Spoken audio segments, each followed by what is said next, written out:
ACES in Superior. I've been on the committee for about 3 years now.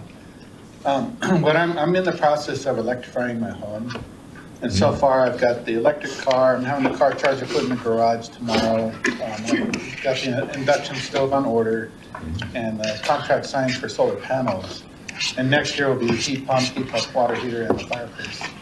So I've learned a lot along the way, and I'm thinking to start a Facebook group for electrification for, Louisville and Superior and whatnot. So if anybody's interested or knows anybody who'd be interested in sharing lessons learned, add it to the group. Great idea. Great. My name's Lisa Barnes, and this is my first year on the committee. I'm a retired sustainability consultant. My main area of interest is climate change, greenhouse gas emissions, and reductions. Hi, I'm Deb Matlock with Lafayette. I'm starting my third week. I'm really passionate. My professional background is environmental education and community outreach, and that's what I'm excited to bring to the table. So, awesome. Thanks. Glad you're here. My name is Michelle Gazaric. I'm on ACES. What my new passion is the soil food web and soil regenerative techniques, along with backyard gardening and composting. So I have 3 different kinds of composting systems in my house, inside and out, and I'm just interested in teaching people. How long have you been with the committee? Oh, 3 years, same as Miles. Just needed you to remind me. Exactly, right. Thanks, Miles. I'm Ron McClure. I'm also brand new, so officially 3 weeks, I guess, at Lafayette at SRAM. I don't bring any professional capabilities in this particular area, but I'm particularly interested in the resiliency part, and I don't really know what we can do necessarily in that, other than the sort of things that we're doing on the climate change and sustainability part. But I am particularly interested in thinking about how we become more resilient as a community. Miles Hoffman with ACES in Superior, 3 years. Thanks, Michelle. I guess like Tiff, I want to really elevate student voices. I do half-time work at BBSD and half-time work at Boulder County Energy Smart. So John, I've brought that to some folks today about starting a Facebook group and have some ideas for that, and some other folks that we can get involved. So anyway, thanks. Jim Zarski again. I've been with ACES for 6.5 years. And what brought me to ACES is professionally, I'm a mechanical engineer and an energy consultant. So I've been doing energy audits, decarbonization studies, electrification studies for almost 25 years of my career. And so I understand the technical side, the costs of it, all the numbers behind them, all that kind of stuff. And so when I wanted to join ACES, I kind of wanted to understand kind of on the municipal level how cities and towns work together to kind of implement these types of, environmentally friendly goals around sustainability. Valerie Walsh on the Lafayette Sustainability and Resilience Advisory Board, and this was my first year, and what I would bring would be a full career in sustainable design and construction, green, solar, and climate resilient. So, and right now, since the climate resilient design and construction came at the latter half of a multi-decade career, that's my biggest interest and focus. So hazard risk assessments and to identify the risks, and then adaptations, mitigations, and the other thing I'm really excited about, which is more on a personal note, is we've had our 4.2 kW PV system for about 15 years, but we've always been frustrated that Excel's got their hands in it, and that's just like, it doesn't make me feel good. I'm not feeling independent or resilient at all with that setup. So we just contracted to put in several batteries, not Tesla, I'm not doing Tesla. So we've just, we're putting, I can't remember the name of the company, but you add the components, and it has the standby facility, so that if the power goes down, it immediately goes into tapping into RPVs and storing, and we're done with Excel. And forget their $500 credit for the battery thing, so that they can dip a straw into your system and, take it as they wish. So I'm feeling a little radical about that. And then we also have, but to just put it in action, make that happen. And then we also just got a backup generator, a 3-fuel source backup generator, for if we have too many cloudy or snowy days for the PV system, that we've got a redundant system, because resilience is all about redundant systems. That's it. Good info. Well, I always learn something when Valerie speaks, so this is great. I'm Miranda Fan, Lafayette. As far as expertise or anything, I just have a passion for it, and I did take a certification online for sustainability. My passions about it are, we also electrified somewhat recently, got our solar panels this year, thinking about batteries, and got a heat pump just a month ago. But I'm also sort of secretly into food waste and our food systems and how that's tied to fossil fuels. So that's sort of one of my passions. But as a city, I don't know if we can do much about it, but that's what I'm passionate about. I'm Adam Gianola. I have been involved in this area for, I think, probably the longest of anybody on the committee, at least from what I heard. I think I've been doing this for 9 years, maybe 10. I can't quite remember. Alexis and I started in Lafayette on the Waste Reduction Advisory Committee all those years ago. And then when the Waste Reduction and Energy Sustainability in Lafayette a couple years back merged, so now we're on this board. I don't have a background in sustainability. I was a tree hugger, wanted to recycle. I got into it and I said, going to events and doing zero waste, it's really fun. I really enjoyed that. My background is I'm a chemist and an attorney. And so now it's been more, what can we do administratively? That's kind of where my expertise maybe is at, although I still like the hands-on, on the ground, interacting with people side of things. Awesome. Well, thank you so much, everyone. We're not going to take up a ton of time talking about what the cities are doing, because I think you all mostly are pretty aware of that. But we thought we'd highlight a little bit the ways that we have collaborated, since that was kind of the impetus for bringing everyone together. We had our first meeting of this joint group in December of last year, and that was really productive. So we just really wanted to highlight some of the ways that throughout the year that we, 3 communities, have worked together. So obviously we meet a lot, we talk a lot. We have monthly meetings between the managers, and we also have monthly meetings between the specialists. So we're all really fortunate to be 2-people teams now, and we try to make sure that we're passing along that information and working together where we can. We have done quite a few events, which many of you have been at, because we love to have our committees there. So Ecotoberfest has been going really well for 3 years now.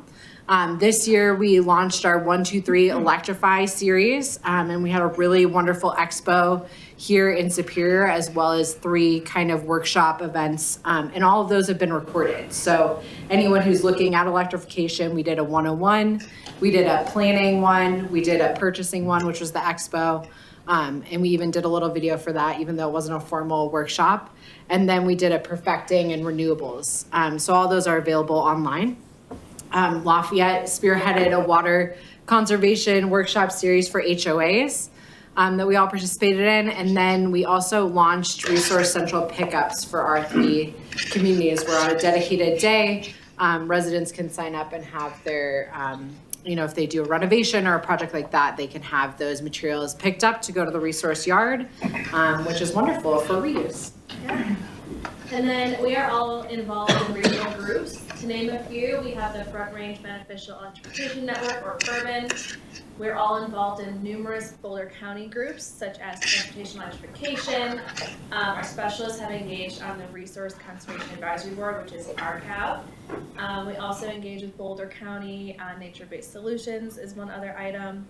We are all involved in an energy code cohort. This is on a regional basis. And then we all involved in the Denver Regional Council of Governments, or DRCOG, Climate Pollution Reduction Grant Implementation. So that's a $200 million award from the EPA. And now as a region, we're looking to implement that project. We also share resources. So whether we're looking to do a climate action plan, we are going out to bid for a certain project, we share those templates, research and RFPs with each other, really trying to identify how we can be efficient, but then also take lessons learned and identify what we should use or learn from in our next iterations of those projects. And then we're also all involved in the Solar Switch Solar Co-op. So this is where residents can sign up for solar panels in a group buy or bulk buy sort of model. We also wanted to highlight the Green Business Program that Lafayette and Louisville took on this year. It's a statewide program. In years past, we've done a local program that we still collaborated on. And just this past year, we transitioned to the state. So we're still learning on how to best adapt to the state's program and to raise awareness of it. It's a more complicated application than the local one that we used to have. But we're really excited for that program to grow in this next year. That we've been tracking. I'm not sure exactly how we would correlate those two pieces because people are not really required to sign up. We did have an Eventbrite where we could follow up with resources and things like that, but we don't have exact names. I mean, I think the expo, we had over 100 people. I mean, John is a great example of someone who hadn't really started their journey yet. And obviously he's more invested being on ACES, but he came, he learned a lot. He was able to talk to people in kind of a no sales pitch environment. And then he did really take action. So anecdotally, we know that's the case, but certainly I think part of the discussion tonight is that's something that's really hard to track, right? When we do these events, we do campaigns. How do you track success with that? How do you track, the action pieces of that, which is what we're all trying to do. So really open to your all's feedback on if there's ways that you think we should consider doing that. All right, so specifically for Louisville, we have residential electrification energy efficiency rebates that we've partnered with the county, in particular with Energy Smart, where we have stack on or add-on rebates for Louisville residents to pursue, let's say, a heat pump purchase or something like that. So we provide additional funds that way. We also launched commercial energy efficiency and electrification rebates with PACE. So this is providing our business sector with rebates to electrify their buildings.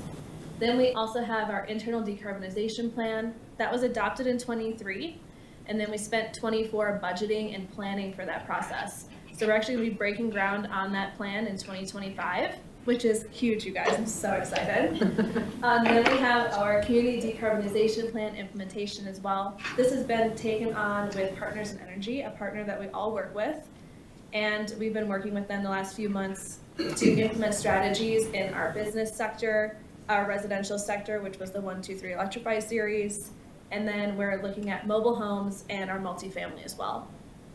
And we have also decided as a board is our staff and leadership transition. So Louisville has been through a lot this last year, to say the least.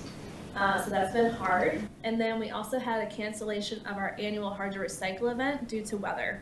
So that was something we had to cancel the day before in the afternoon. And that was very hard to navigate that process and try and get the word out to our residents. I have a question on that. Yeah.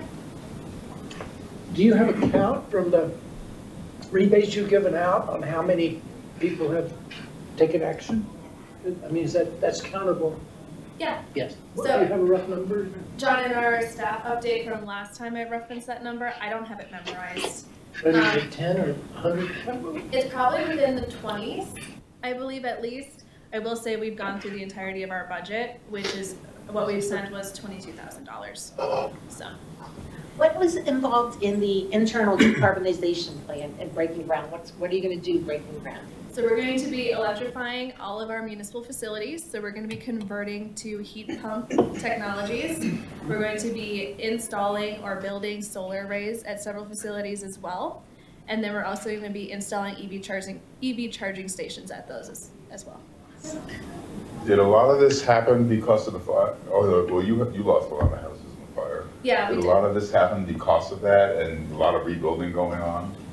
Internal decarb had always been a council priority item. It was picked up after the fire, so it could be linked to that, but not necessarily. It wasn't like a, hey, you have to do this now because the fire happened, but the appetite was there.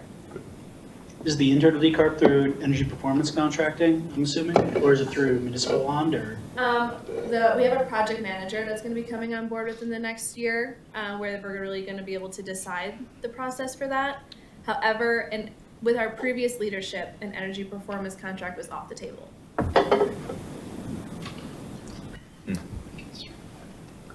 You're supposed to say that the plan came through because of how amazing LSAT is. Guys, it wouldn't be, if without LSAT, we wouldn't have it. That's it. And to be clear, these are LSAP accomplishments and challenges, Exactly, not exactly, staff. Yeah. So what's the community decarbonization plan that's the internal one? So that one is community facing, so it's really looking at the emissions within the city of Louisville based on the residential and commercial sectors. So with that plan, we had a resident stakeholder group that had a lot of input in creating the individual strategies. And then that is hosted in partnership or the implementation with Partners in Energy. And our chair from LSAB was on that stakeholder board. And then LSAB also had direct input and comment on the plan as well. And as we've been moving through the strategies, they've had input too. Think of it as like a climate action plan, but just focusing on electrification and like pretty narrow, if that helps. And you had the workshops. Yes, we had the 1, 2, 3 Electrify workshops come out of that, where we had the Electrification Expo in partnership with Lafayette Superior. All right, Lafayette's turn. Are you having? Want me to go, Lizzie? Yeah. Oh, sure, I'd love to. Top of the list, Lafayette published their very first climate action plan. In 2019, 2020, we published a sustainability plan. This plan is kind of taking its place to help set not just sustainability targets, goals, but really looking at a more holistic approach for our city and how it's going to approach a changing climate, changing environment. We tried to break it out into the sectors of energy, water, buildings, transportation, the natural environment, and then from there break it out into how are we going to implement changes? What are those projects going to look like? It is a work in progress. It is a long, multi-year effort that a lot of them are going to be really challenging to accomplish because a lot of them are really ambitious, but getting it on paper and setting a target is kind of the first step. If we don't do that, we'll never really get there. So that's probably the first thing. We talked about that just about every meeting all year long. A lot of the other huge accomplishments, the HOA water conservation workshops, I think were unbelievably successful. Working with HOAs, helping them to reduce the amount of turf they have and the amount of extra water that they're putting onto grass that's not really used for soccer fields or baseball fields. It's just kind of decorative. So helping those HOAs kind of make those decisions. Talked a lot about universal recycling ordinance. That would be recycling for commercial entities, which was not required. So helping to get that ordinance passed within Lafayette so that commercial entities can partake in the actual recycling where they weren't required before. And apartments too, multifamily housing, thank you. And then the grant supporting the Water Conservation Board for turf replacement helped a lot of residences as well for that turf replacement. R-Cup at our events, all the events that everybody's participated in, the R-Cups are kind of those reusable cups.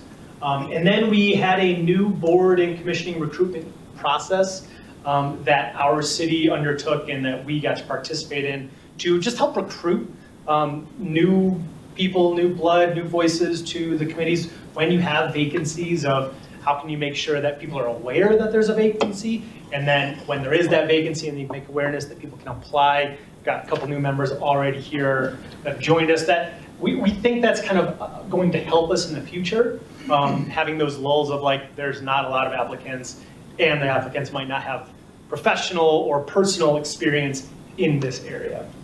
Some of the challenges that we faced, I think volunteers for just individual events where we need somebody to kind of look out for recycling or composting. We all have busy schedules, and then you have the time where you're like, I'm spending time with family, but I also need to volunteer, and so balancing that is always a challenge. The goals for greenhouse gas emissions are a huge challenge, I think, for cities in themselves, how much you can really control and how much you can really impact at a board level, much less at the citywide level. Like, how many buildings does your city actually own? It's a lot of residences that are driving your emissions and businesses as well.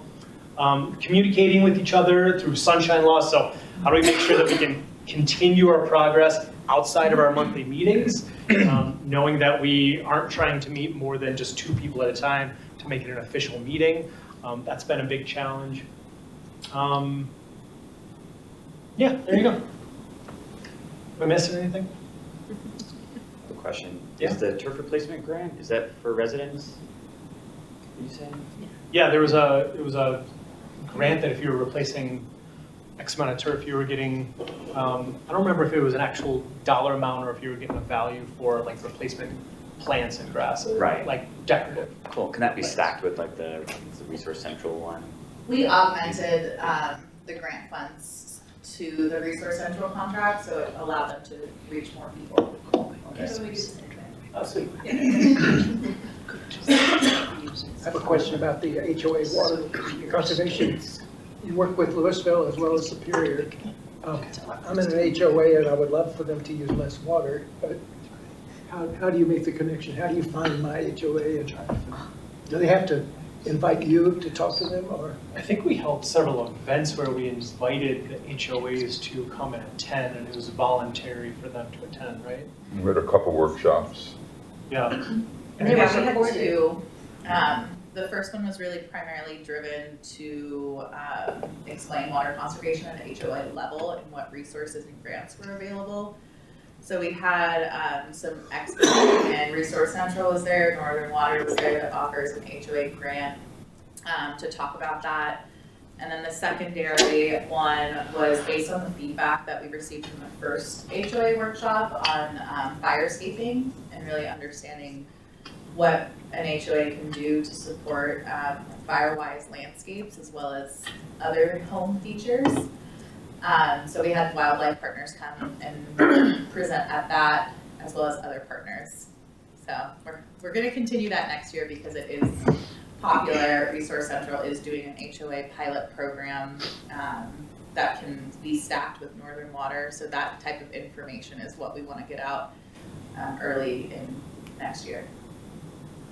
And Resource Central might be offering HOA programs in other places also, and they would help you analyze, but I don't know if the other cities are getting that service through Resource Central or not, but they're a great resource for that. And those 2 workshops were recorded as well, the previous ones, so that's something that we can share with anyone who's interested in passing that along.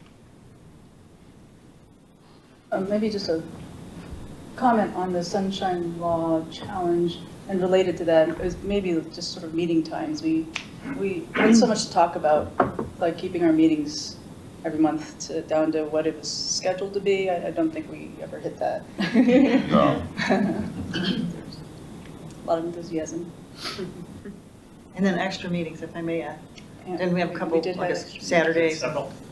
Yeah, because we were nearing in on the climate action plan, and it was deadline driven by contracts with the subcontractor and so on. You know, the Climate Action Plan kind of took over our our agenda for the year. That's a big deal. To get that plan done is a big deal. So Yeah. you had a lot on your plate. Dave, I wonder if find out a little bit more on how you recruited the new board members, because we have to recruit for Mike Foster's position, our opening. So we have an opening on our board, and we need to go through that process again.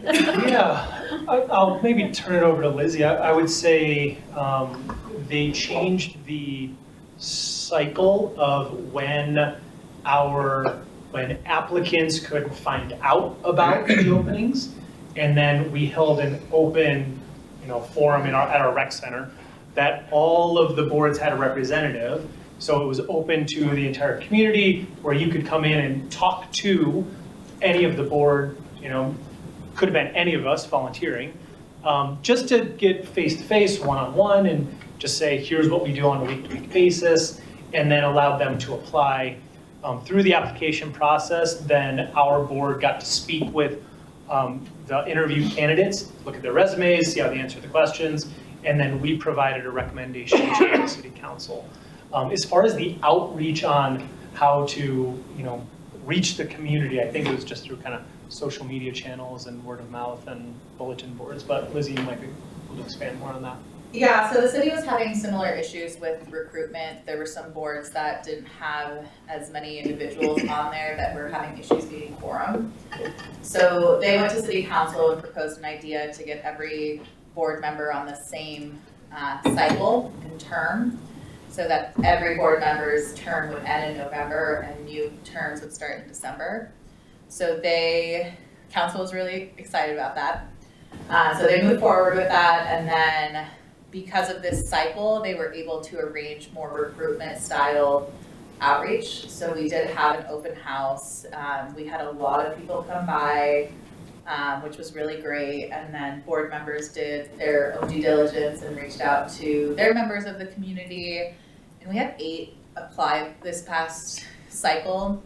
And from the conversations I've had with other staff liaisons, there was a lot better turnout to be able to have that open forum with all of the different boards and commissions to just go table to table and say, like, I'm kind of interested, what have you done? What can I learn? How can I contribute?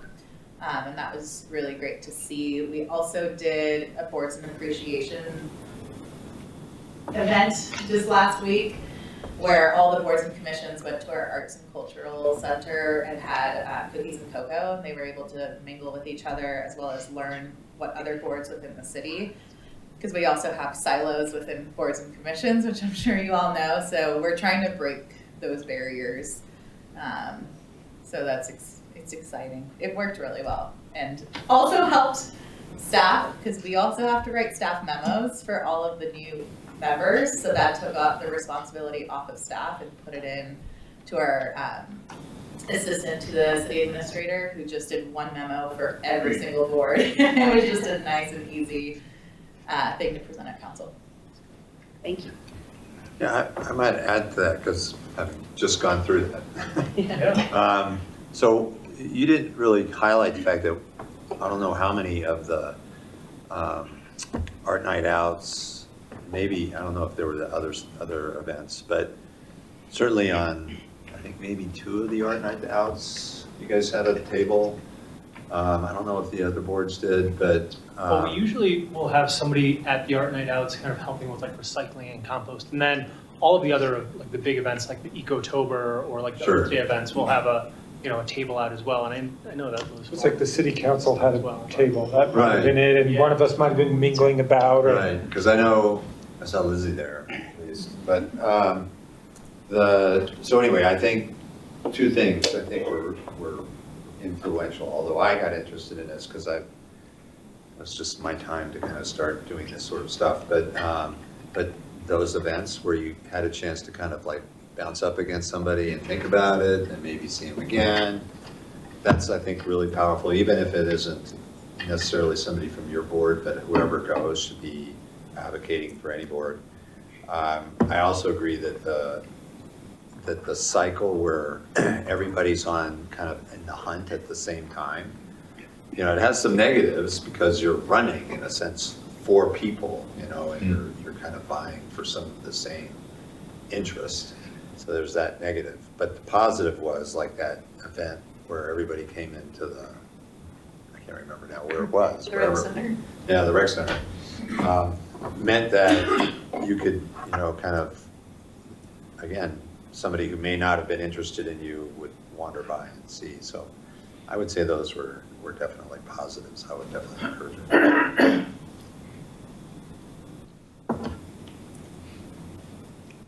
Great. All right, I'm gonna turn it over to Jim. Yeah, so Superior, yeah, we've had, some accomplishments over the last year.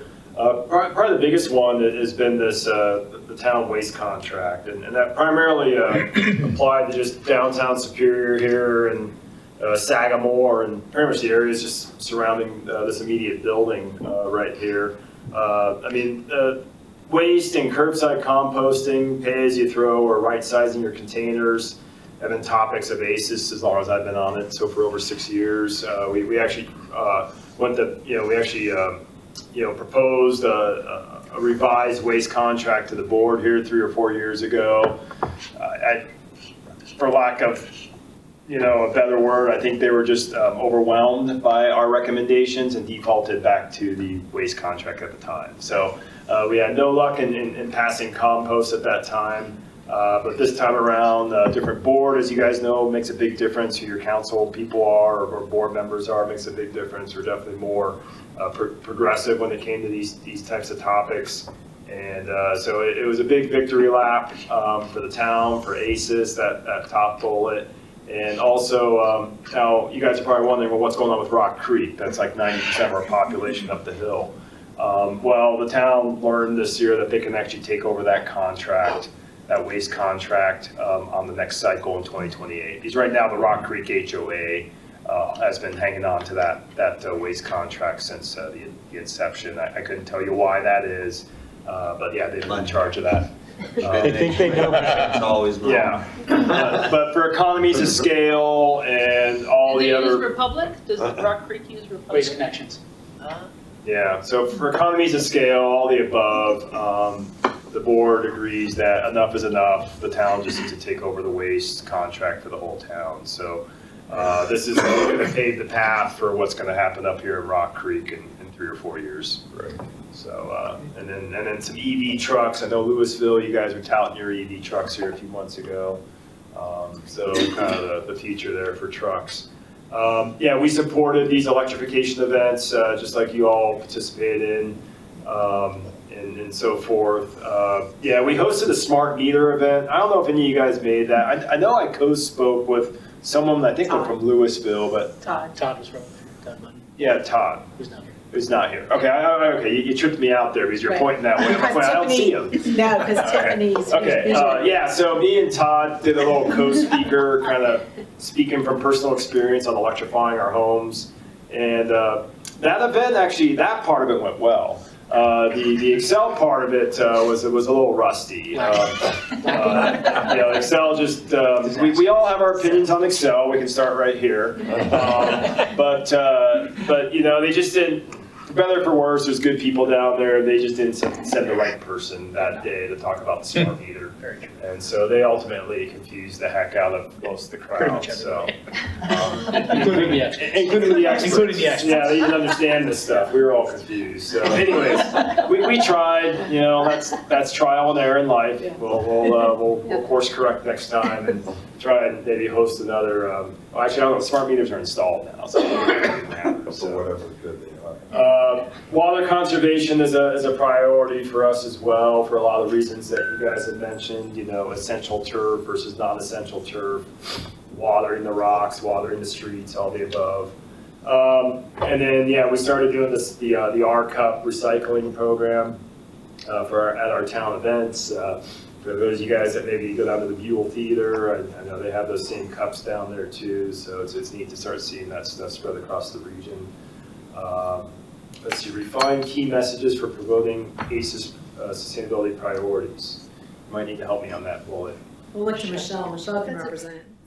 So Nikki Hewitt, who's one of our members who can't be here today, she was in Singapore, worked on COP26, and she brought to our group her talent of taking world UN messages and then like a blurb, a sentence, and then tying it to a national message and then tying it to a local message. So we will be working on a communication plan. What that helps us as members is we're gonna have a table of, this is our event, these are the sentences we're gonna post on social media to get people there, and it's gonna make it easy for us, and we're gonna agree on all those messages, and they're gonna be powerful to tie to climate change.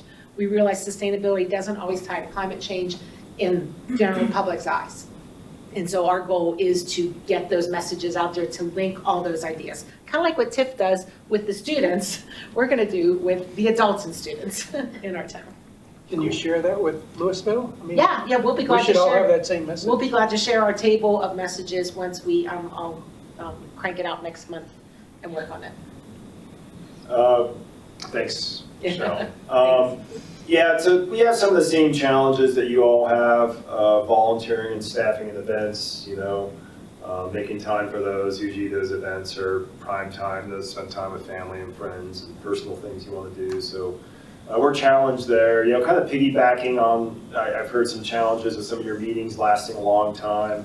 I would say ours are pretty locked in an hour and a half, 2 hours. You know, we rarely go beyond that.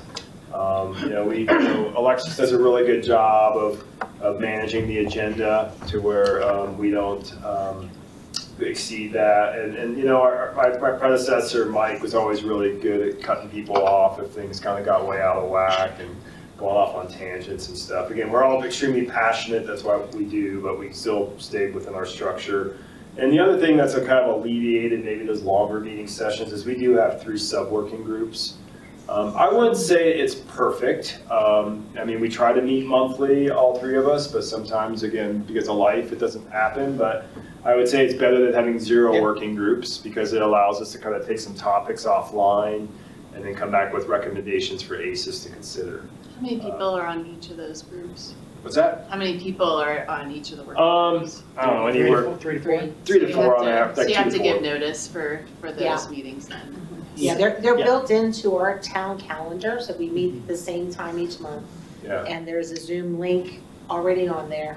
So occasionally, to Jim's point, Yeah. we're busy and one of us will just get on just to see if there's any public comment because the rest of us can't meet. But thankfully, we've never Or a lot had of a text problem. flurry right before saying, Yeah. sorry, can't meet, Right. don't meet, you know. So we're still working out that, but I think it's worked out well. We to meet at least 6 alleviate- times. We meet at least like half the month. Yeah. I would say. But typically, we haven't So- had many people from the public attending those Not working those. groups. Yeah. I don't know. What if are we've the 3 groups? What?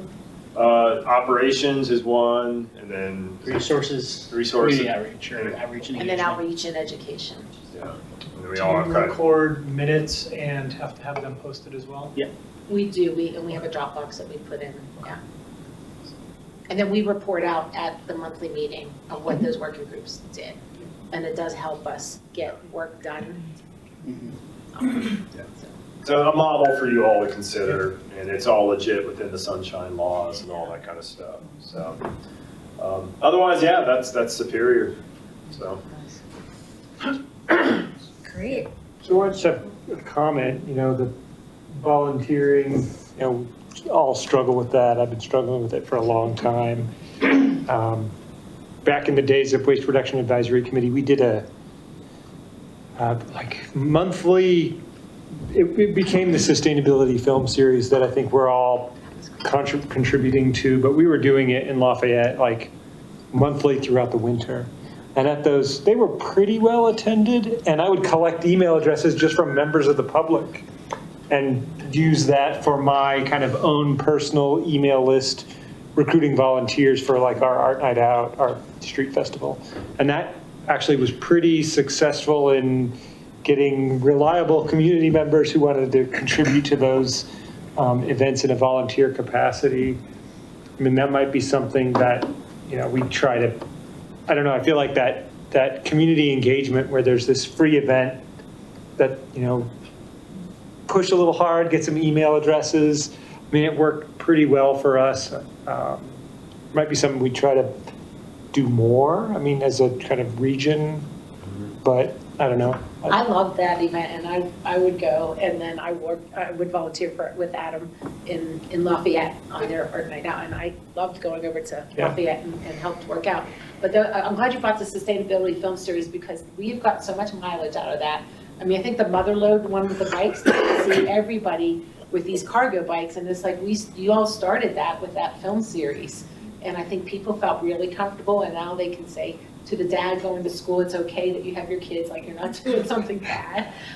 So yeah, anytime we could resurrect and bring these movies again and the community come together, and I love Lafayette's space where you meet, and we have those, it's wonderful. Yeah, I mean, the hard part for us was finding a venue for that. That was reliable and enough in the community that it would be well attended. Like, I think the best attendance we had was when it was at East Simpson Coffee Company, like in their back room. They had a room that we could put a projector up, and because it was like in the downtown, right? So people just, oh, there's a movie, let's go check it out. We did it at the Arts Hub in Lafayette when they moved over there to their new building, and just a little bit far out of downtown, and the attendance kind of went down. But I wonder if it's something. I mean, I know we're probably continuing to do that sustainability film series, but could we do more? I don't know. We're already doing a lot, so I don't want to put too much on anyone's plate, but I feel like that was a great way to engage the community. I had one comment about the town waste contract. So I occasionally pop on the Nextdoor. It's awfully toxic, so I usually pop right off. But I have noticed there's a lot like Broomfield, and you guys probably know about Broomfield. I don't know much about it because I just pop on and off, but they are, the city is starting their own waste contract, and there's a lot of talk about people opting out.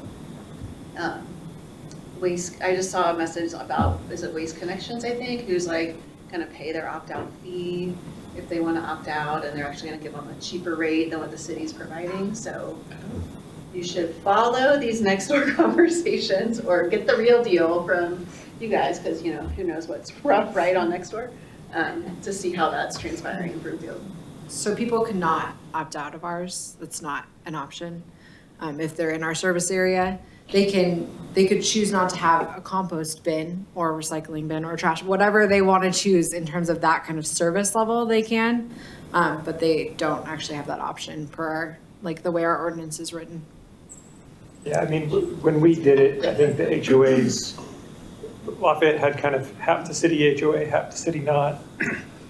And so took a several-year progress to get the HOAs in, and they all raised a stink thinking they could negotiate better than the city, and maybe they can in Broomfield because Waste Connections is like scrambling for customers and sees the writing on the wall. I don't know. Just be good to follow how that transpires. Yeah. But Broomfield The public didn't have, opinion. they were going for universal hauler too, right?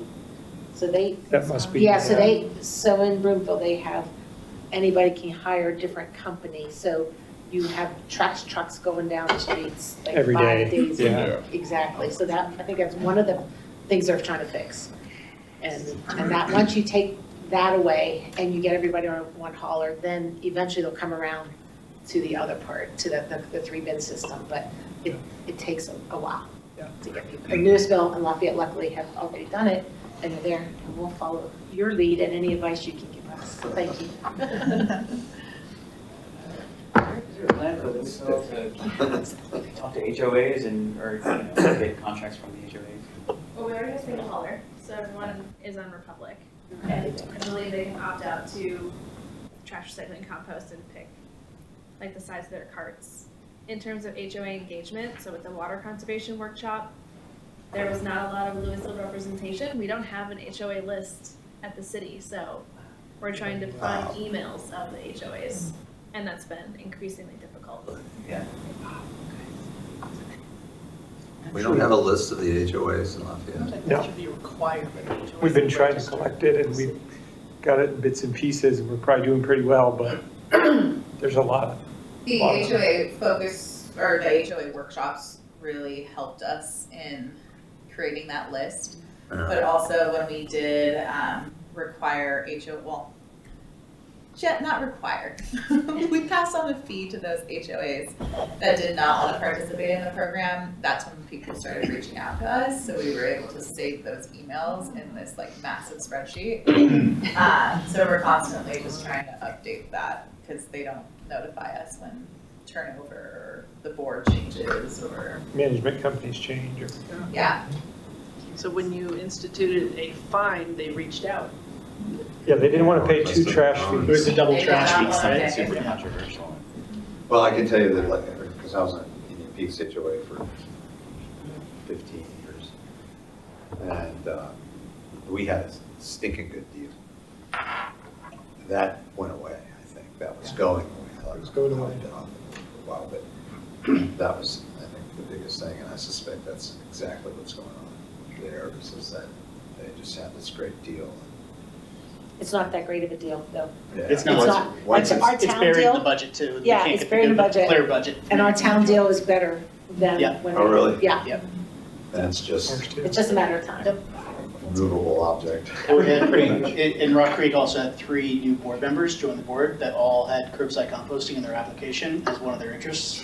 So they're battling against a rather rough board president situation. So it'll be really interesting to see, because from my understanding, we can, and I'm in Rock Creek, so I can say we can technically opt out of our waste contract at any time, but the board has to allow it. So if the board continues this stranglehold of we're never going to release our HOA, but we have more of a community uproar against that, there could be some opportunity there. So hopefully it won't be 2028, but that's kind of it will be 2028 if nothing else happens. You gonna lead the uproar, Miles? I'm already on it. He's already leaving. I had 250 people sign up to be part of a Facebook group within 5 minutes. to start. Wow, that just tells you how. There's a lot of upset people. There's demand. Yeah. Yeah.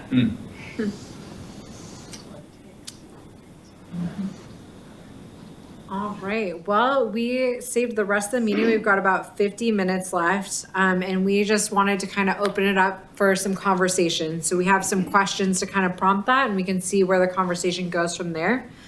So the first one we've already talked about a little bit, but how can boards and committees assist with increasing volunteer recruitment? As you know, we've added a lot of events, so that's always a challenge, as well as getting people to serve on the boards. The second one is, what are your ideas about how to increase awareness of sustainability programs? And then the last one is, how do you measure success, which I feel like that has already come up as well. So it was pretty successful last year. Just kind of open it up and see where the conversation goes.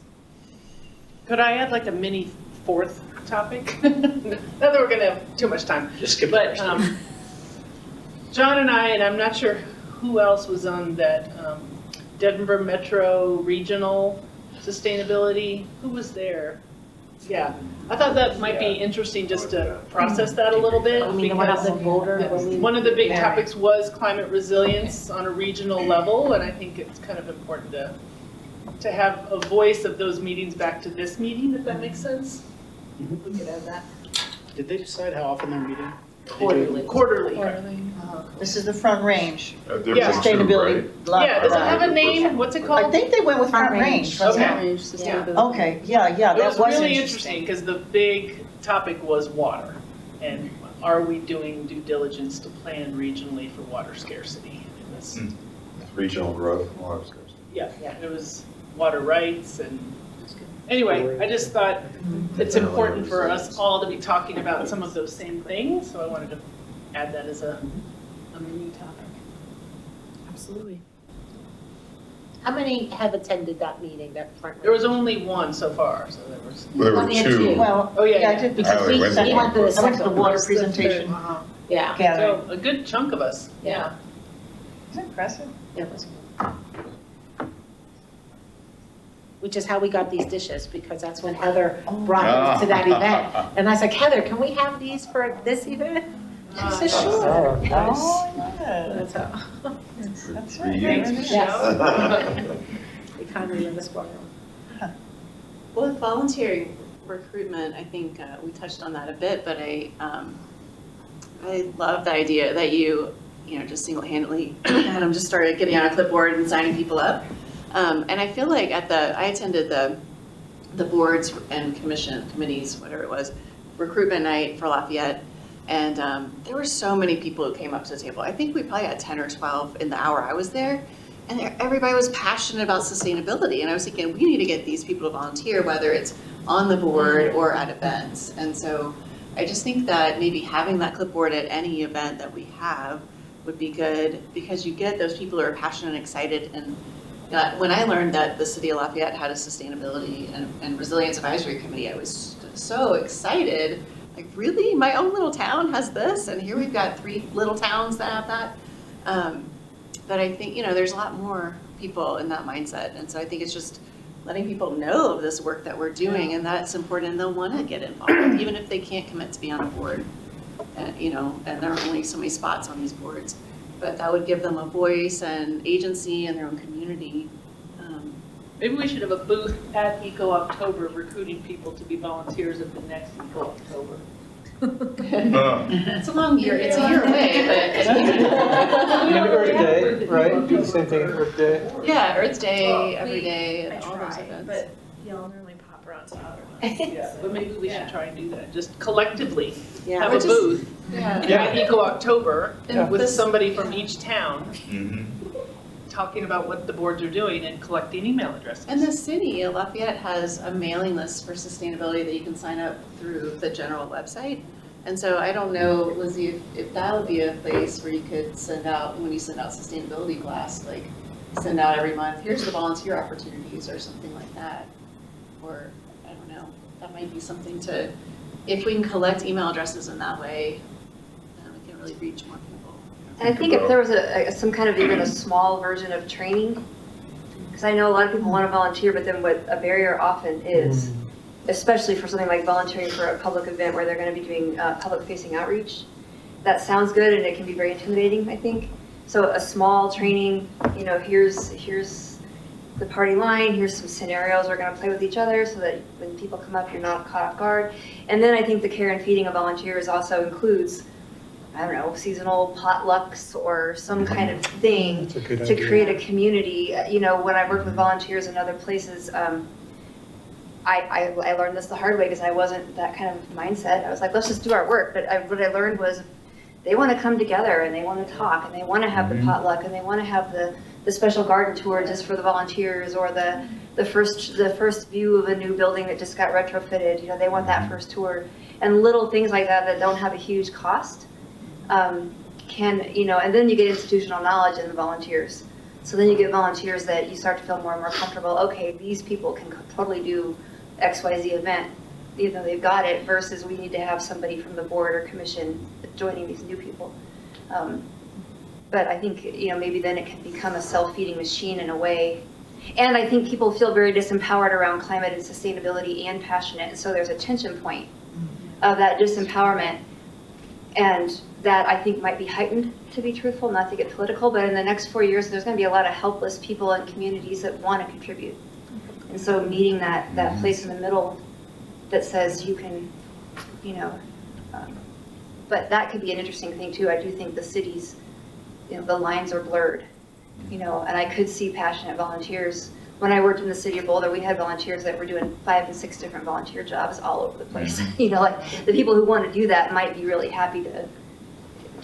How would you do these trainings? Would you have like an event? Training for doing tabling for ACES, for instance. Table. Yeah, I think it would maybe, it could be an event. It could be that people sign up and we'd have to sort of figure out, is it a 4-hour training, like a half day, weekend? But maybe those are offered seasonally, and people can, so similar to the board recruiting where now it's an annual event, maybe the volunteer recruiting is a little bit more formalized, gathering emails at all the things, and then saying, okay, the next training is here, and making it very fun, making it very high, high value, without somebody having to suddenly learn how to do conflict management and like all those things, but also giving people enough tools, because these are passionate issues, that having a little de-escalation. I've worked with volunteers where their big fear was a controversial issue, and how do you deal with that? And it can be just a few tools, and then all of a sudden they're like, okay, actually I can go out and do 99% of the awesome interactions with the public because I'm not afraid of that 1%.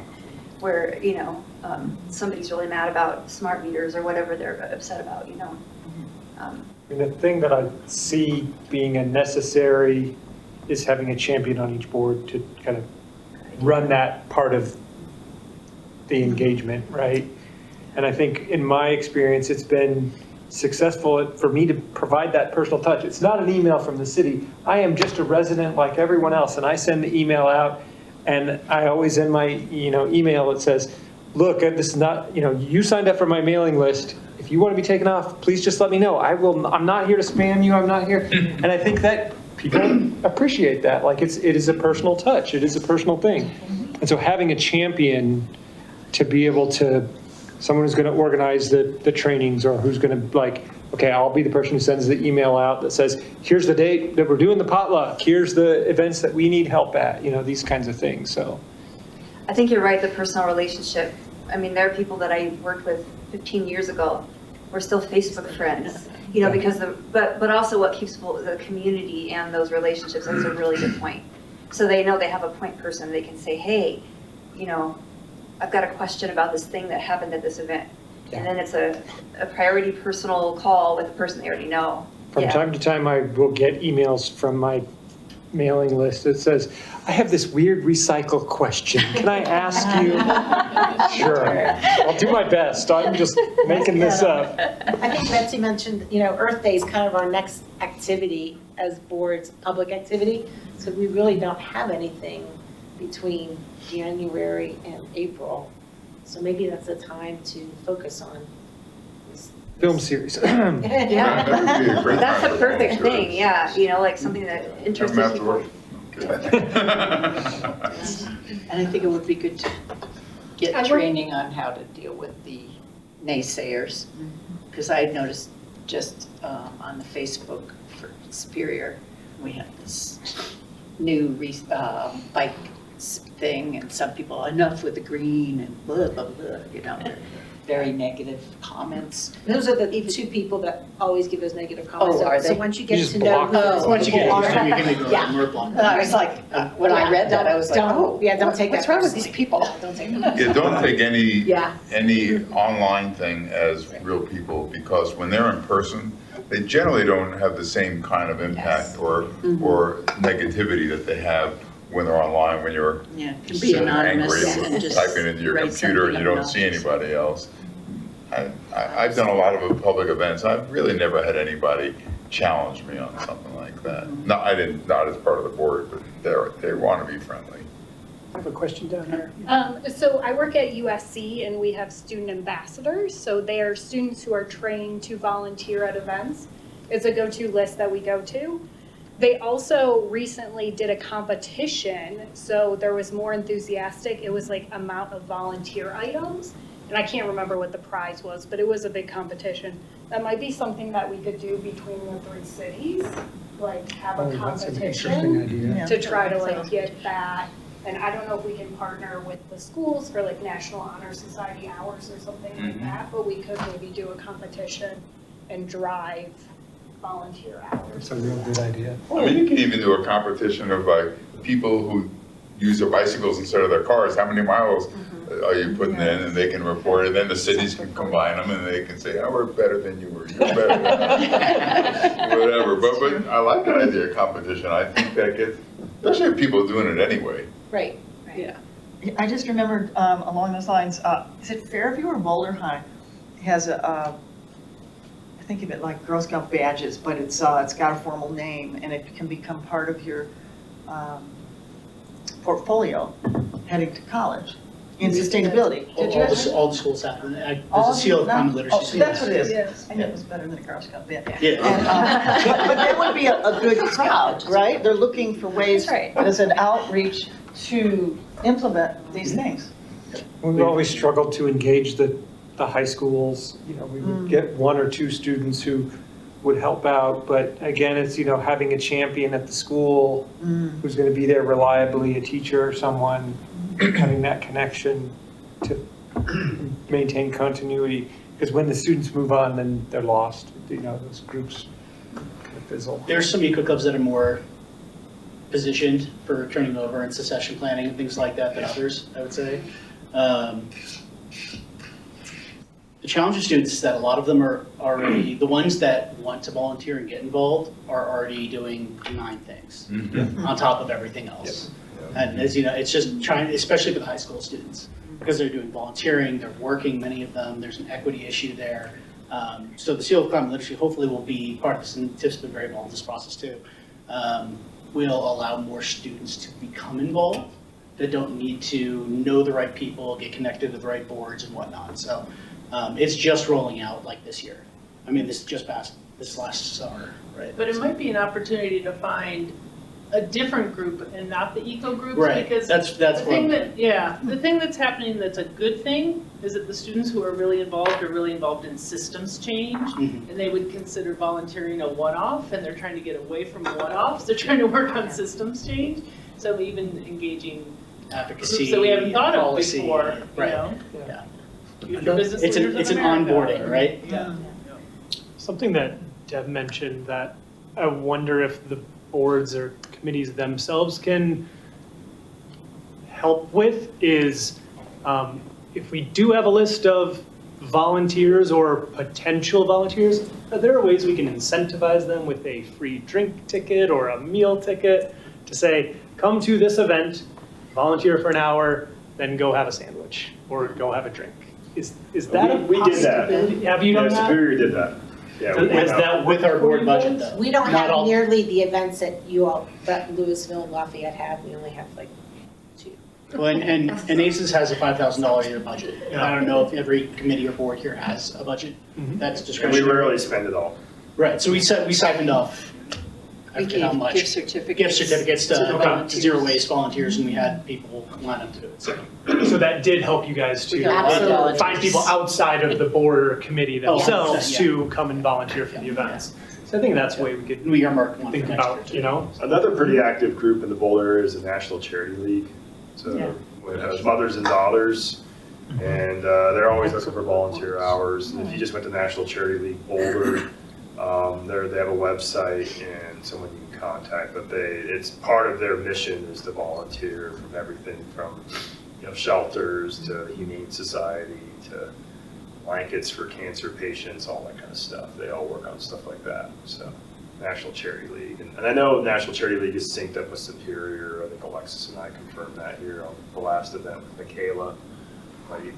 Maybe if you guys have like a chairperson or a staff person on your town that kind of heads up the events, like a Michaela for Superior, maybe make sure they're synced up with National Charity League. And Michaela's our events coordinator. To Events clarify who coordinator, that that's is. what I meant, yeah, her title, yeah, the other events coordinator. Do all cities have volunteer coordinators or no? We do not have a volunteer coordinator, we have a special events division. We have neither. You guys don't do that at all? We have Adam. Another piece of it is having meaningful things for the volunteers to do. Mm-hmm. And one of our board members just got elected to city council, hooray. For him, I went through multiple neighborhoods, leaving handouts, leaflets on people's front porch. And that's something any volunteer could do. And I'm thinking a leaflet that explains solar farm subscriptions, a leaflet that explains recycling. I mean, whatever meaningful thing, it would be nice to have an actual goal or activity for the volunteers to do. I mean, a high school kid would be perfect. You know, you get this neighborhood, it's a one-off. Every house in this neighborhood leave this flyer.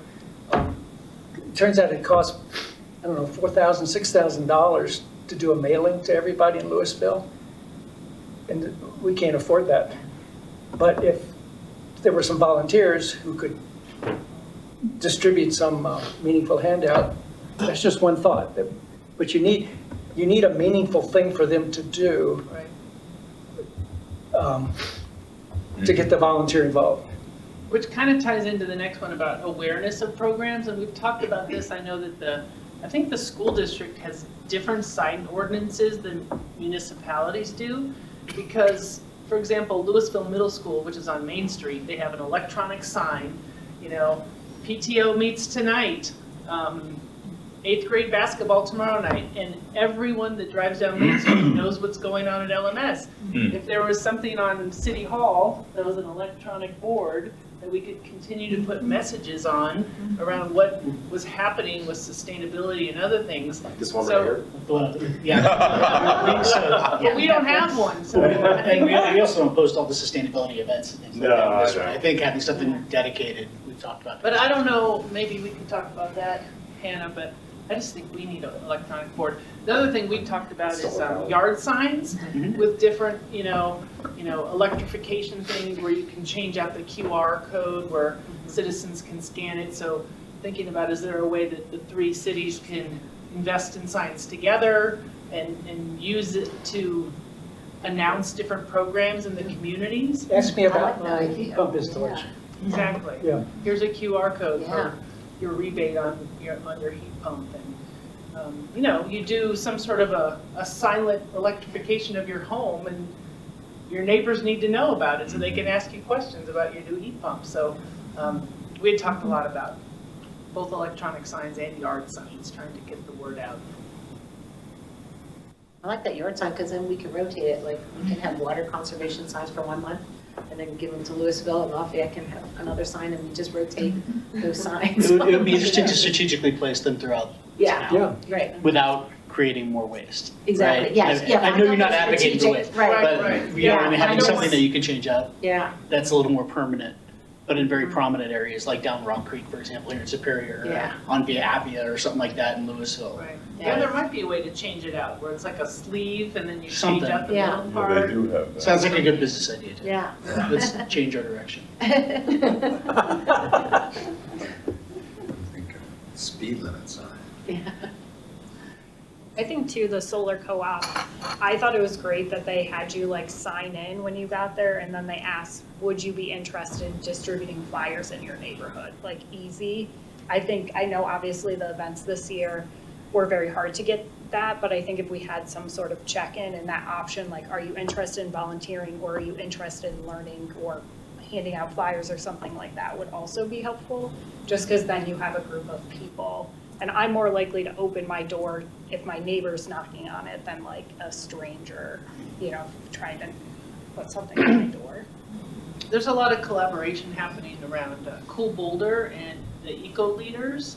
So you could talk more about that too, Michelle. I know you know more about it too. But so Eco Leaders for years have had people within neighborhoods that are distributing information about news on EcoCycle, but also thinking about nature-based solutions and converting your lawn, water conservation, taking care of your trees. Which would be a great way to get neighbors, talking to neighbors again about all those things. And like you, I'm sorry, go ahead. Good. Like when you did the plastic bag fee, and we came and helped, I think it's actually fun when we do it together as 3 communities and come help go door to door in other communities, because you learn a lot. And then you're with like-minded people. So I had a great time when we all met in Tiff's front yard. And it's like, here's your addresses, and we helped get the plastic bag fee passed in Louisville. Thanks, Michelle. Yeah, but that was a really good learning. So I think, we start that kind of idea. I'd love to go to your towns and talk about the trees and the water and the water conservation opportunities, because that helps me then talk to my neighbors, because it takes practice to get these words out and this messaging out. When I worked in Westminster, we did many coordinated projects with Westminster, North Glen, and Thornton. We were all water share owners in Stanley Lake. And so it made doing these presentations so much more fun, because we would all 3 get together for lunch and work on what we're doing, but also we could do a third of the work and get all of these citizens to come to our events. And I gotta say, these events are just like the movies or whatever the events are. They're great ways to get people to sign up, when they're hearing something that they're interested in. And hey, you could be a part of this too. But it was a regular thing for us to, the water festival, so many things we did that were the 3 of us together. And I recommend all our events we do together like that because, again, we share the cost, we share everything, and we're all right next to each other here. When was it the Water Festival?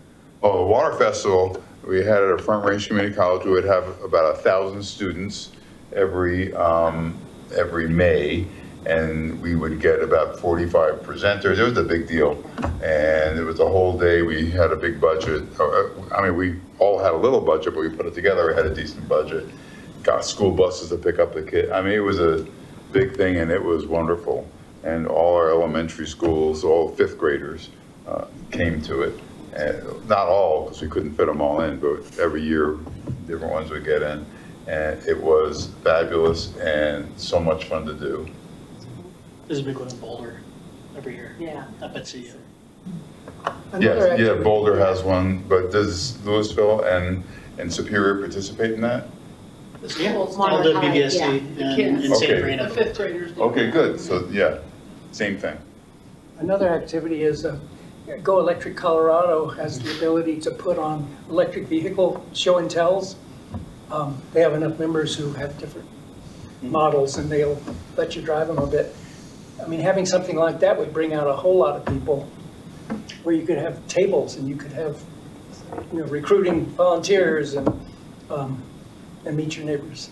I've done a number of those. I've actually been kind of surprised at the lack of participation. It's not really minimal, but like at the last Electrify series, we had, Lisa, you had your car out there, I had my car out there. We had showcases going on. I probably talked to about 20 people in a full day. Now it was 105 degrees outside, and that had It wasn't a little warm. It was hot.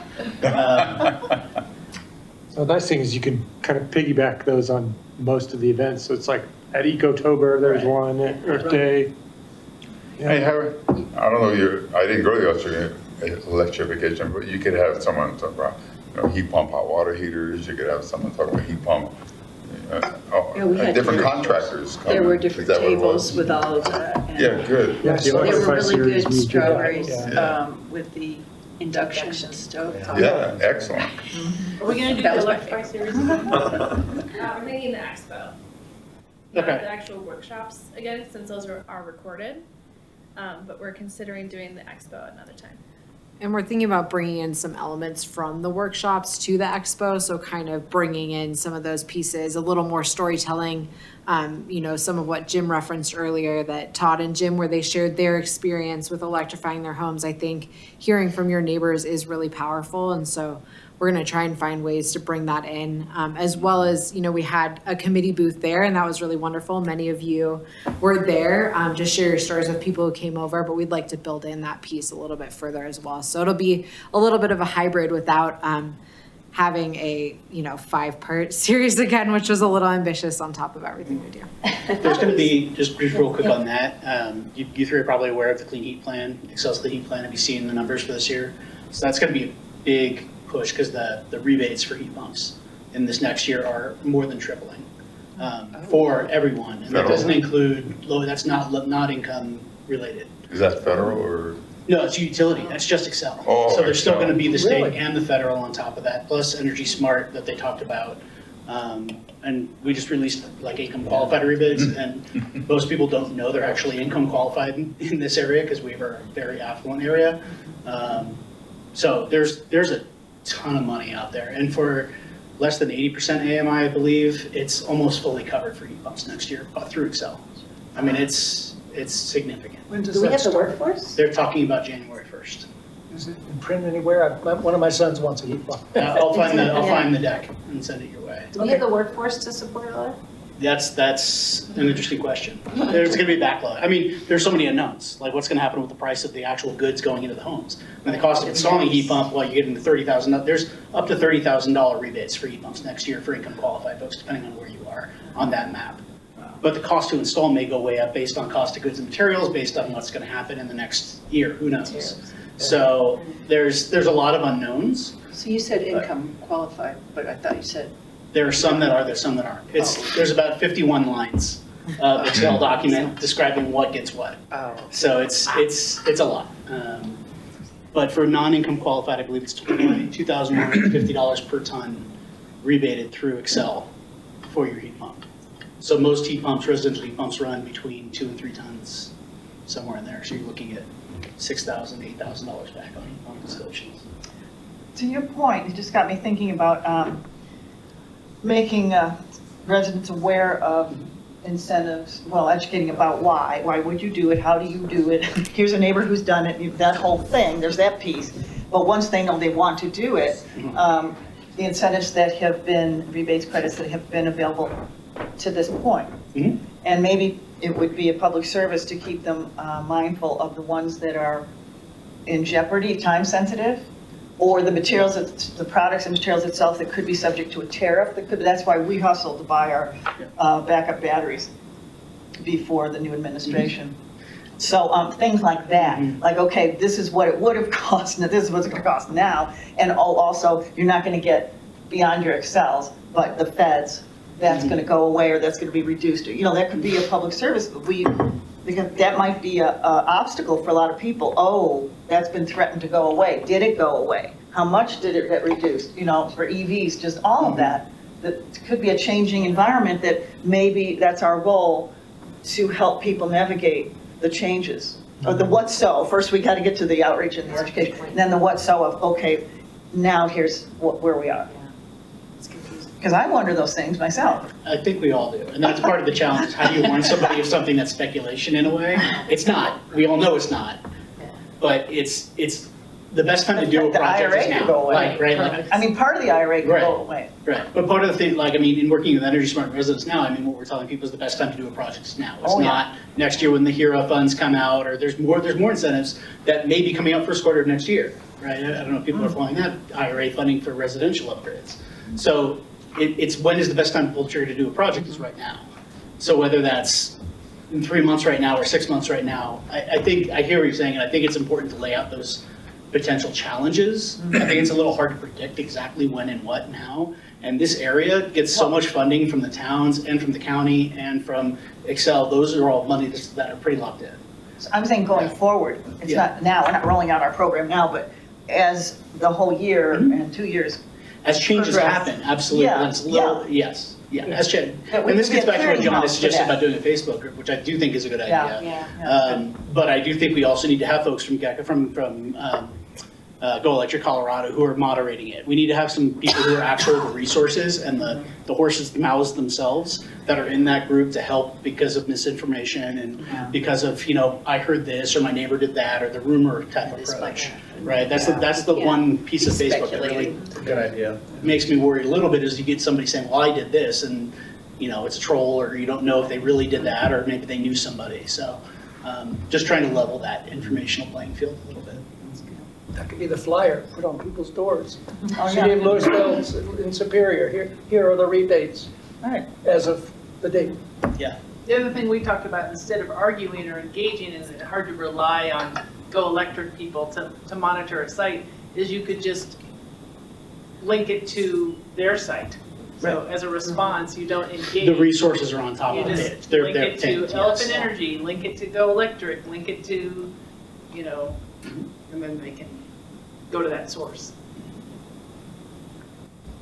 Tiff, didn't you have the group come in to talk about being the advocate or the hand holder to residents on how to install or get access to these rebates, electrification rebates? Workshops. Not the workshop, you had somebody come to your meeting. I remember Todd saying that was talking about helping. Go Electric. Was it Go Electric? Okay. Yeah. And how did that go? It was great. Because of that, when my hot water heater went out in June, I knew exactly what to do. What to do? The guy had said, it's a no-brainer for a hot water system. Go heat pump and Go Electric, and Elephant Energy is a good source. So I dialed them up and they were a good source. Took care of everything. The checks came in the mail, the rebates.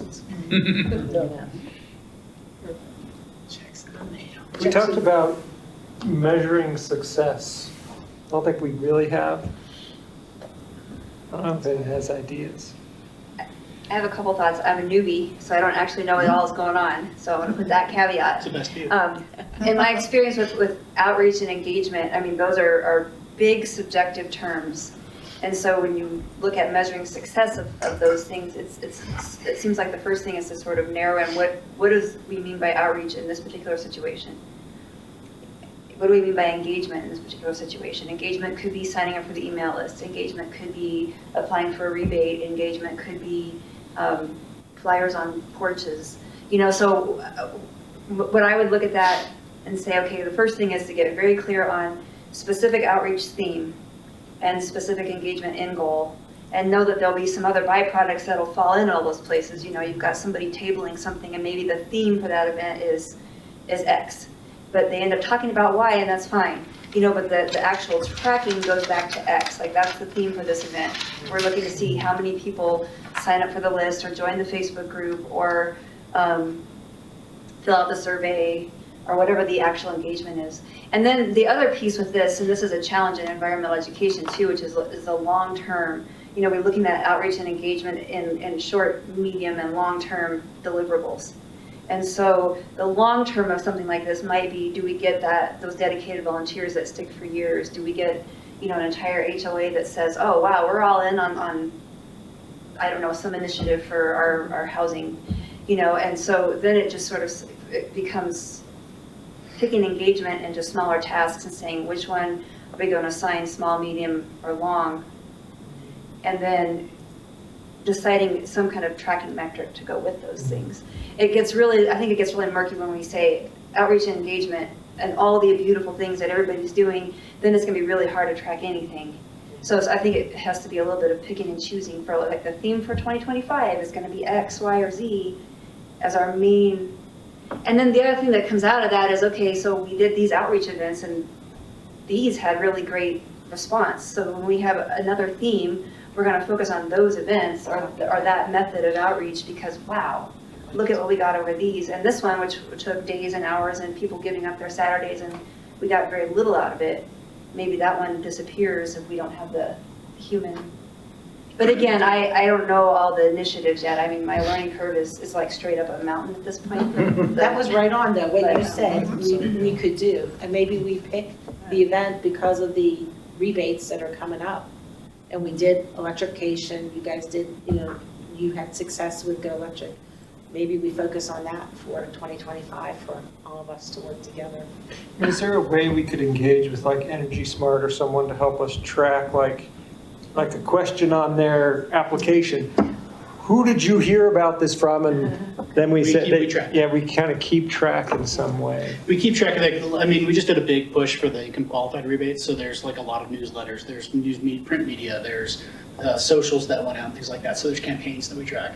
But we also know everybody who's had a Louisville specific rebate and gotten a city rebate from Louisville. We could also pull everybody who's had done any kind of upgrade in Louisville because income qualified rebates don't actually get the Louisville rebates, they're separate. Because income qualified is $4,000 versus Louisville it's about $100 to $300. So we can pull any of those statistics or any of those data at any time that we want. When you say from what data? From Energy Smart. Yeah. We could just ask. So we report out on all those numbers. So, but go ahead, Steve. Wow. So you work with Energy Smart? Yeah. Yeah. Oh, so you can pull the information. Do you need? So that's a good thing about having a program or a rebate is that then you really know who's participating. And do you need permission? Like, let's say we want to track how many kilowatt hours are saved, right? Could we? And let's say they didn't go through your program; they just got a rebate through us. Could we get them to sign a form at the beginning that say we allow Excel to share the billing information with you? We've had Excel consent forms for everybody who's gone through this in the past, but that's changing. So there's going to be a new form. There's a new form that's going to be digital application. It's been paper in the past. Great. So I can bring this information back to the team and kind of talk about what we want to get, but let's be clear on the ask. Yeah. And I echo what you're saying too, because I'm channeling my friend John here. It's like people and bodies are great, but what are the greenhouse gas emissions reduction? You know, right? That's the bottom line. I ran a lot of water conservation programs in Westminster and other places, and since I was a water utility, I got to go and see the water bills. I couldn't use people's names, but I could quantify, and I have the actual numbers of how much a toilet, change toilet saves, how much, all these different things or combinations can save. And that, the trouble is, we're not Excel, but if we can get that kind of permission for them at the front end, when they're interested in getting the money and and are okay with signing that, then, and you just don't use any personal information, you just aggregate it.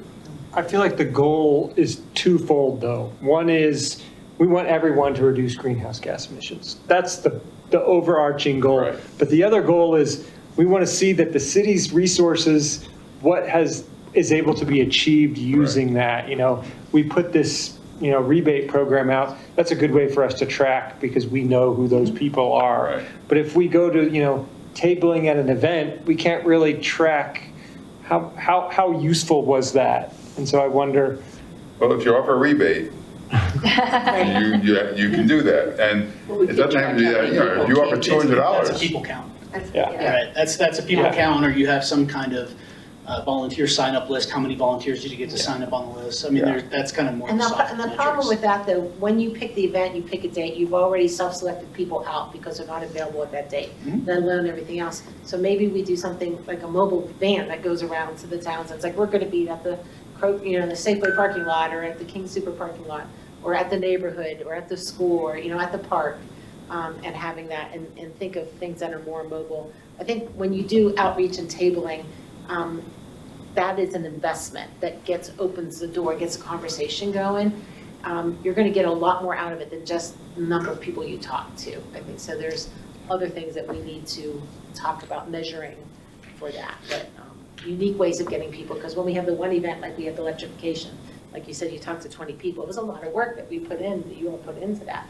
And I wish more people could come. More people went to the event inside. Yeah, exactly. And more people wanted to come. I heard over and over, I couldn't be there. I wasn't in town. We were on vacation. It was too hot to come outside. Yeah, It was too hot. Yes, yeah. Driving a van around, we just need to be careful about putting more people hours into things, because we're already struggling to get people to do the hour they have. Yeah, it's like bang for the buck. Where is it?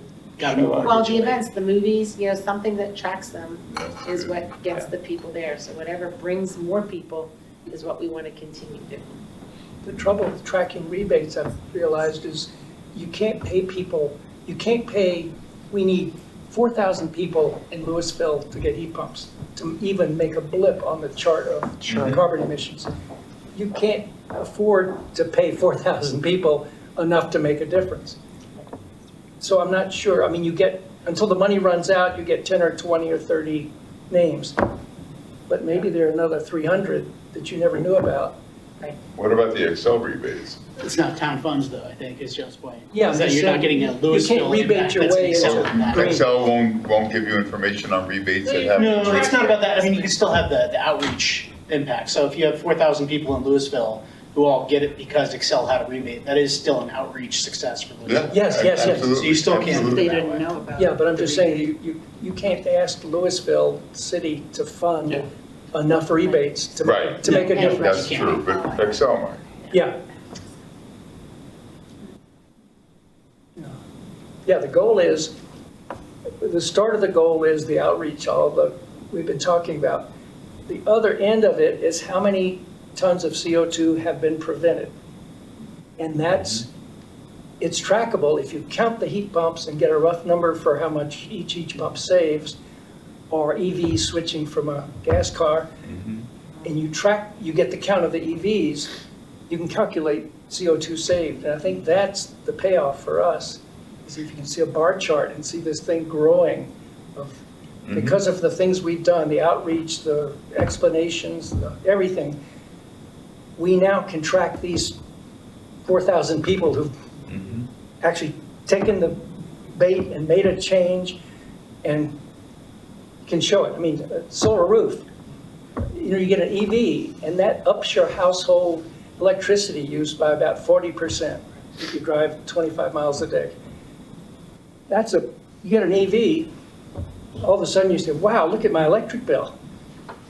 Yeah, but your gas bill, you saved a bunch on your gas bill. But the point is the CO2 you saved by making that switch. Are the cities doing greenhouse gas inventories? The county does it once every What's the last one, was They just did it. 2021? No, the county just released theirs last week. Was there a new one for? One, but for all the the cities are cities? doing it too, right? But the Lafayette- cities, Is it by Boulder does it? different. I'm talking about like the Boulder County. Yeah, the county did one for all the municipalities in 2016 and 2021. Right. Oh, We that's haven't heard if the county's gonna do it again. However, as each municipality, at least for us three, we're looking at taking that on internally. That's what I figured. In collaboration, I think. Oh, in collaboration? Yeah. The other thing that'd Hire be one joint interesting to talk consultant. about, speaking of Excel and their grip, is franchise agreements that are terminating for all the communities, and how important it is to think regionally and cooperatively with the Public Utilities Commission on some of these things. And I feel like we run out of time in our Louisville meetings to like prioritize it, and it's becoming sort of that climate change kicking the can down the road, like, oh yeah, the franchise agreement. And I know it's kind of on the minds of all the municipalities, but would love to get some regional thinking around that. Them to help with that, because that is a city, like, we don't have any influence on that. That What is if- a city-driven. What are the options? I really don't, I'm not knowledgeable about that. We're not going to create a public, private utility like Port Collins or Colorado Springs, and is Longmont. So is that the other option? I don't know how much latitude we What are have. our options, Hannah? Repeat that again? In what? This is talking about franchise agreements with Excel. Yeah, in LSAV's 2025 work plan, I have Jonathan Cohen from City of Boulder coming to talk to us about our options. So it's not completely fleshed out on what we can do, but we're looking to Boulder for guidance, particularly to their partnership agreement, is what I'm going to start pursuing. Didn't they look at? Because of their partnership agreement, they have a climate tax, am I right? It's not the climate. Yeah, they're separate.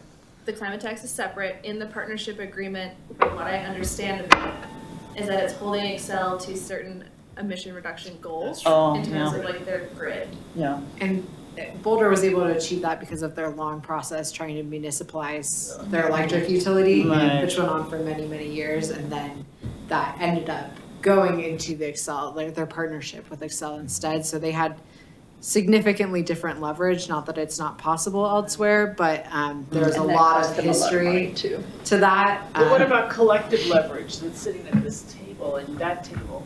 What do you mean by it? I don't know, we all have agreements that expire at the same time. Boulder is a No, big sure. municipality, lots of people. No, but By certain Excel's on dates. track to be 85% carbon free by 2030.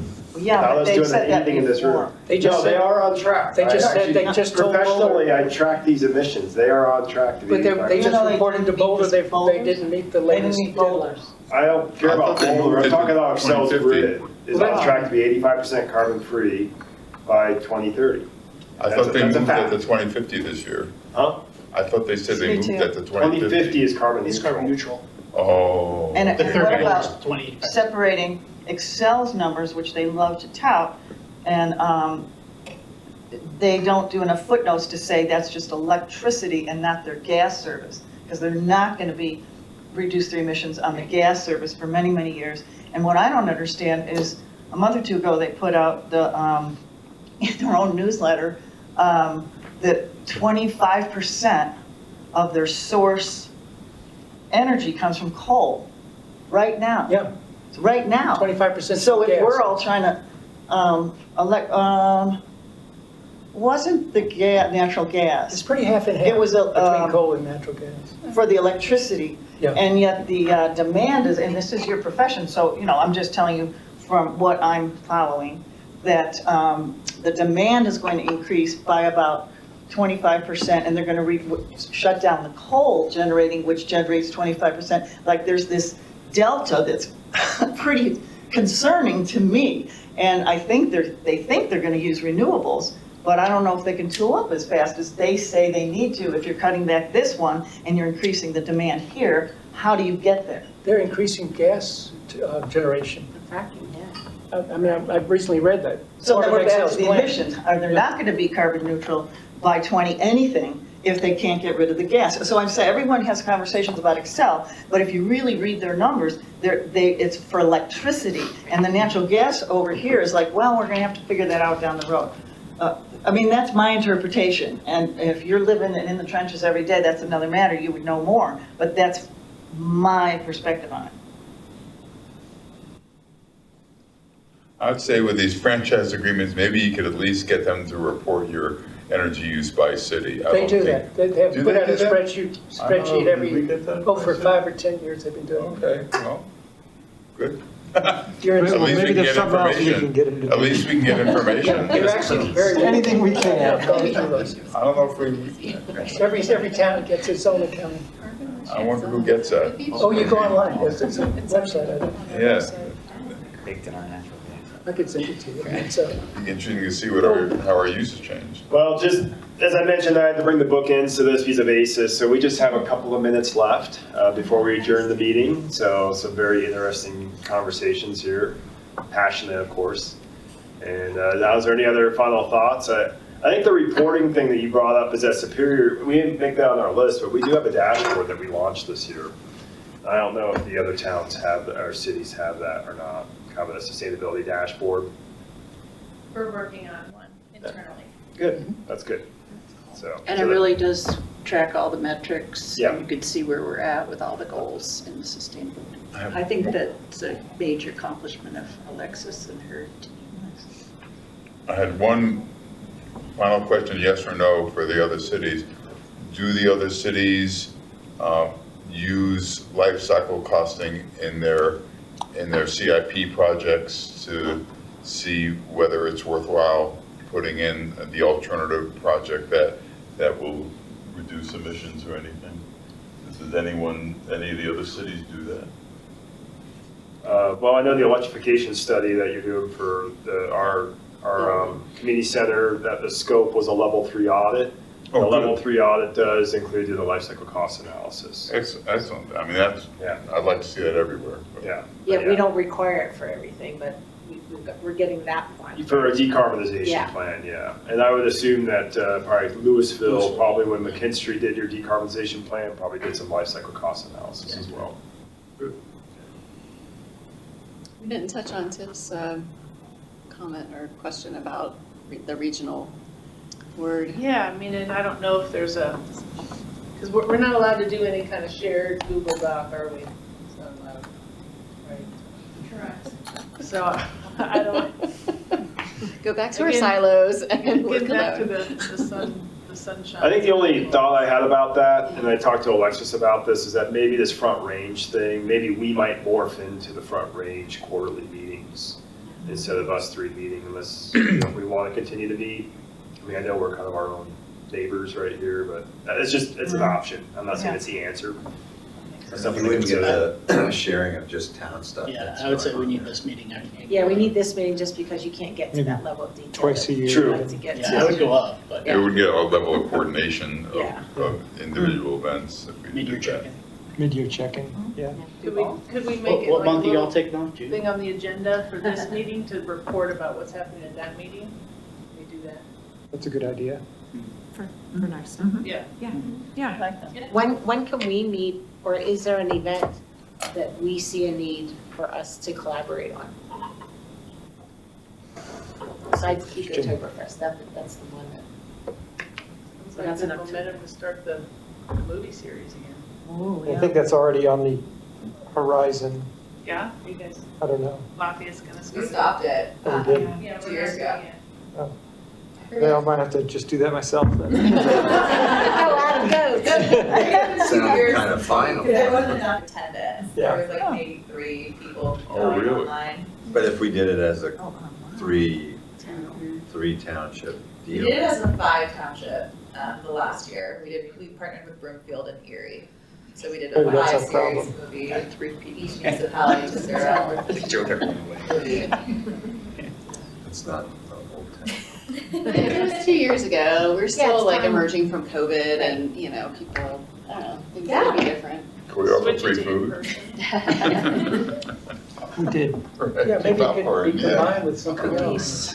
I mean, I don't know what the Earth Day Yeah. event, We don't, is there an Earth Day event? we should plan, we have enough time to do something for Earth Day. Although, as we all know, April, we get slammed, because there's so much, we say every day is Earth Day in our world. Right.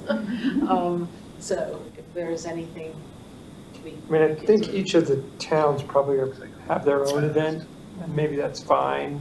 And maybe we just need to coordinate if there's any information we can share or want to do at that time. Do y'all have any other public events that you need help with volunteers between Louisville and Lafayette coming up, or is it just really hits hard in the It's summertime? summer. It's the street festivals. It's the big ones. An art night out. That's, yeah, same thing. Yeah. Although I think Louisville handles theirs different than Lafayette. Yeah. Ours is pure volunteer. Louisville has the scraps paid, Right. which is working, right? We got- Hannah, that's working really well, right? The arts community in Lafayette is That's- like Yeah, it's not hosted by the crazy city, organized. so it's with, like a private event coordination group, and they chose to contract with Scraps for that event. And that's working well, right? You don't have any complaints From from what I it? understand, yeah, it's going well. Yeah. That's for zero waste? Yeah. Yeah. Yeah, so you can go work for Scraps and work Louisville events and get paid, finally. I know some 15-year-olds who need money, so. I know some 15-year-olds that work that, and they love it, and Yeah. it's finally, it's, you know, it's a legitimate job, and that's where it should be. It should not be volunteer-based to handle city waste or event waste. It should be the event organizer's responsibility to fund that, and it should be a paid job.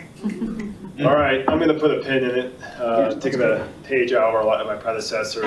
Gotta respect the hardworking ladies over here that get paid to do this and need to go home and be with their families. So, I guess, can we just officially adjourn it, or do I need a motion to Your adjourn? motion, I don't know if you need it, but. Yeah, well, let's adjourn it. Conversations can continue in the parking lot, as long as you handle the cold. But thank you again, everybody. Thank you. Thank you. Thanks for the- Thanks for Really quick,